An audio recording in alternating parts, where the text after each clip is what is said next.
Assalamualaikum warahmatullahi wabarakatuh. Sudah sering kami sampaikan ya di konten-konten video sebelumnya akan dampak buruk pagelaran sound system yang dinamakan sound horeg atau sound karnaval Indonesia yang telah difatwakan haram mutlak oleh Ba'dul Masail, perwakilan 50 pondok pesantren se-Jawa dan Madura di Pondok Pesantren Besuk, Pasuruan, Jawa Timur. Dan kemudian hari didukung oleh Majelis Ulama Indonesia atau MUI Provinsi Jawa Timur.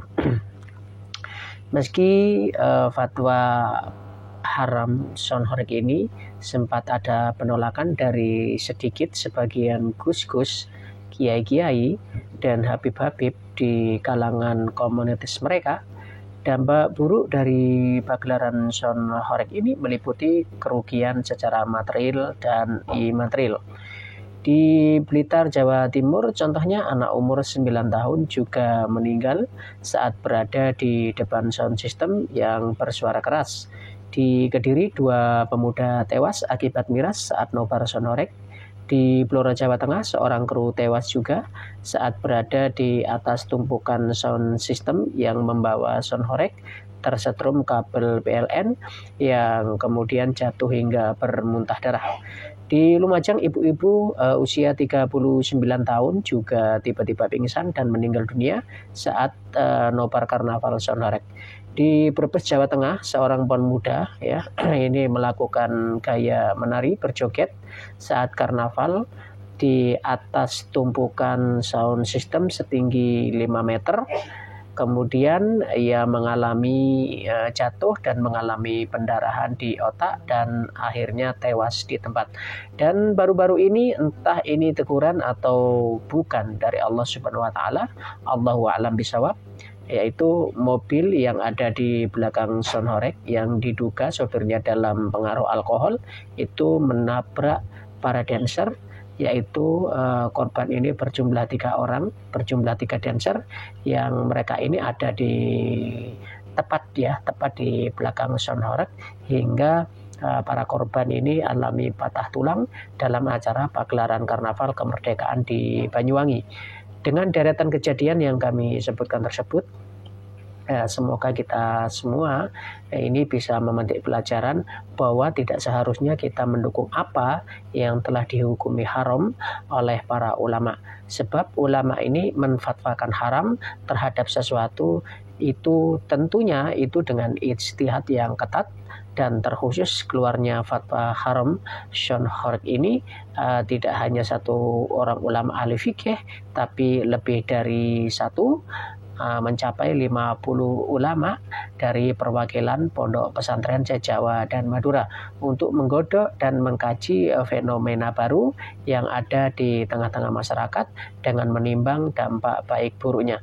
Untuk lebih jelasnya kita simak bersama video berikut ini dari YouTube Pemberantas Kemaksiatan. Barakallahu fikum. Wassalamualaikum warahmatullahi wabarakatuh.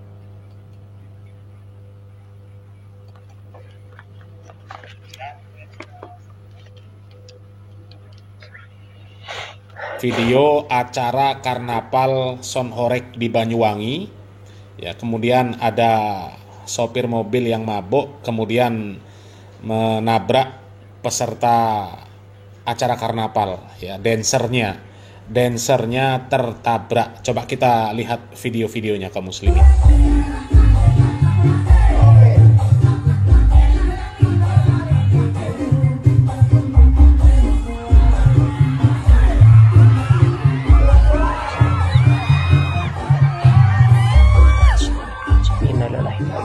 Innalillahi wa inna ilaihi raji'un. Innalillahi wa inna ilaihi raji'un. Ya Allah, siapa itu yang bawa mobil itu?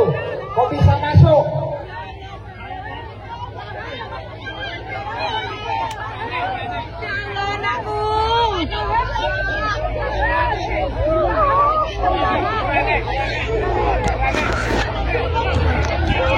Pihak keamanan saya minta agar yang bawa mobil itu diamankan dulu sementara.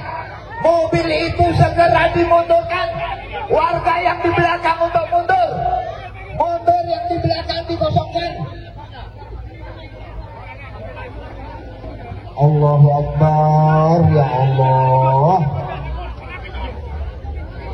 Pihak keamanan saya minta agar yang bawa mobil itu diamankan dulu sementara. Mobil itu segera dimundurkan. Warga yang di belakang untuk mundur. Motor yang di belakang dikosongkan. Allahu Akbar, ya Allah. Jangan salahkan kami ketika tindak lanjut dari acara ini. Saya harapkan, sudah saya bilang mobil tidak boleh masuk di belakang. Film kita je, film cewek. Film cewek.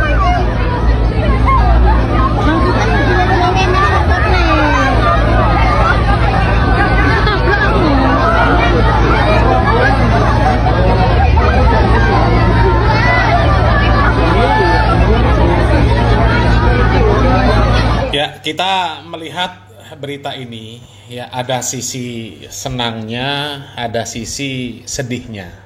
Ya. Senangnya apa? Ya, mudah-mudahan dengan kejadian yang seperti ini mereka bisa mengambil pelajaran. Karena ini jelas-jelas ini balasan dari Allah Subhanahu wa taala karena mereka menentang fatwa dari para ulama. Yang jelas-jelas fatwa ulama itu membawa kemaslahatan. Mereka tentang habis-habisan. Dan ini juga bisa merupakan teguran supaya mereka kembali kepada fatwa ulama yang benar-benar ulama yang lurus. Ya, masih untung mereka nggak mati, artinya mereka masih ditegur. Ya, mereka masih ditegur. Ya, coba kalau ditabrak langsung selesai, langsung mati. Nggak ada kesempatan untuk tobat mereka. Mati dalam keadaan su'ul khotimah. Apa husnul khotimah kalau seperti itu? Enggak lah. Husnul khotimah itu kalau mati di atas ketaatan itu husnul khotimah. Kalau seperti itu mati dalam keadaan maksiat namanya su'ul khotimah. Ya. Jadi kita berbahagia. Ya, artinya mereka masih diberikan teguran. Ya. Diberikan teguran. Meskipun tegurannya seperti itu ya, mereka ngerasakan sakit ya serasa no dewe. Ya. Kasihannya apa? Mereka ini kan orang-orang awam. Mereka orang-orang awam. Mereka ini hanya termakan oleh ceramah-ceramah para kiai, para gus-gus yang nggak jelas, ya. Macam Bahru, macam Ikdam, ya. Kemudian macam siapa? Gus Gendeng, macam Gus Munafik. Siapa lagi? Ya. Kiai Soleh. Soleh itu mana kemarin? Pasuruan ya, Soleh Pasuruan yang mirip sama kakek Sugiono. Ya, mereka termakan oleh penceramah-penceramah yang kalau kita pakai istilahnya Ikdam ya, penceramah-penceramah yang tilil alias tolol. Ya, sonhorek dibela. Meskipun si Ikdam, si Bahru, kemudian si Miftah itu sudah mengklarifikasi, tapi bagi kami tetap mereka itu otaknya nggak nyampe untuk mencerna fatwa ulama itu, otaknya nggak nyampe. Ya. Masa menunggu kritik dulu, ya menunggu koreksi dulu baru paham kalau sonhorek itu haram. Itu kan orang yang tolol namanya. Sudah jelas-jelas isinya loh seperti ini, yang namanya sonhorek itu isinya seperti ini. Ya, kok dibilang ada itu hiburan, itu budaya macam apa?